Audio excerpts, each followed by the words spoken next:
Bonjour à tous, dans cette vidéo nous allons nous intéresser aux angles alternes internes et puis les angles correspondants. Puis dans un deuxième temps nous allons voir quelques propriétés correspondant à ces deux notions. Donc, commençons par les angles alternes internes. Pour illustrer cette notion-là, je vais tracer la figure suivante. Donc, il vous faut deux droites, puis une troisième qui les coupe. Là, on va les nommer D1, D2, et la troisième, celle qui coupe les deux autres, on va l'appeler D3. Donc ici, les angles alternes internes, d'abord ce sont des angles alternes et à l'intérieur. D'accord? Donc à l'intérieur de D1 et D2, vous allez voir deux angles qui sont alternes de l'un et de l'autre côté de la droite D3. D'accord? Si je prends par exemple cet angle-là qui est à l'intérieur de D1, D2, celui qui lui est alterne, c'est celui-ci. D'accord? On va l'appeler B. Donc les deux angles A et B sont des angles alternes internes.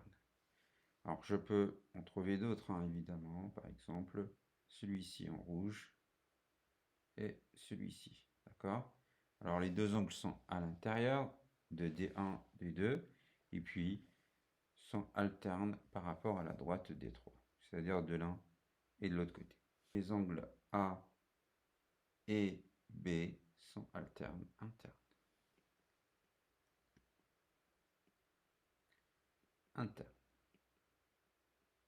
Alors, à quoi ça peut servir cette notion-là? Je vous donne un exemple d'une propriété mathématique qui est bien utile, celle qui permet de démontrer que les droites D1 et D2 sont parallèles. Alors, pour le faire, il suffit d'avoir une égalité entre les deux angles alternes internes, A et B. Donc, maintenant, si A est égal à B, alors T1 est parallèle à T2. D'accord? Dans ce cas-là, vous pouvez illustrer cette situation-là, et les deux droites T1 et T2 deviennent parallèles. D'accord? D1 et D2 deviennent parallèles, et les deux angles alternes internes sont égaux. Celui-ci est égal à celui-là. On va passer maintenant aux angles correspondants. Alors pareil ici, pour illustrer la situation, je vais tracer également deux droites, qui ne sont pas forcément parallèles au début.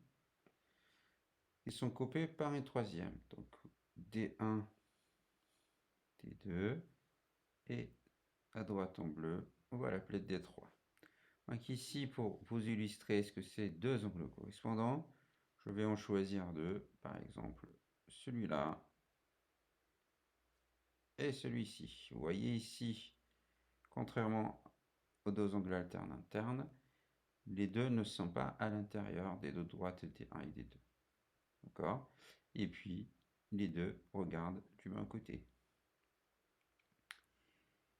Je peux aussi en choisir un autre. Donc, vous allez avoir le rouge et le rouge. Ce sont les deux angles ici sont correspondants. Voilà, il y en a d'autres évidemment, mais je ne vais pas les illustrer ici. Donc on va prendre par exemple le noir ici, on va l'appeler A, et l'autre on va l'appeler B. Donc les angles A et B sont correspondants.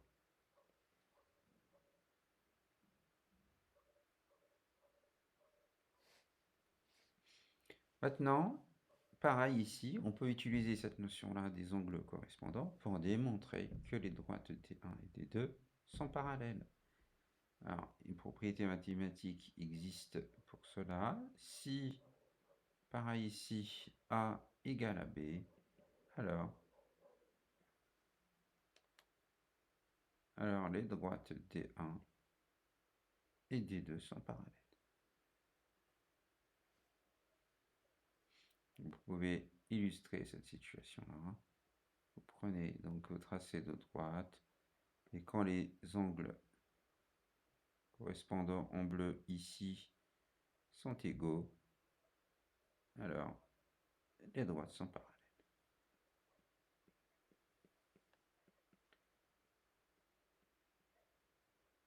Donc vous avez A égale à B.